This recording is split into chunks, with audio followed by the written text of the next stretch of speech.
Бал, бал, бал. Ранис, по-моему, готов. Ранис готов.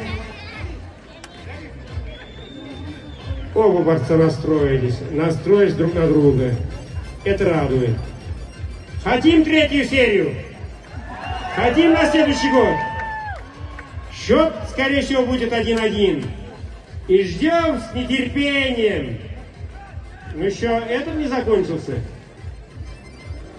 Азат, наверное, с этим не согласен. Азат говорит, а потому что такие штугляны. Еще одно предупреждение. Там уже разница не 5. Чистую победу по баллам одержал Ранис Герасимов и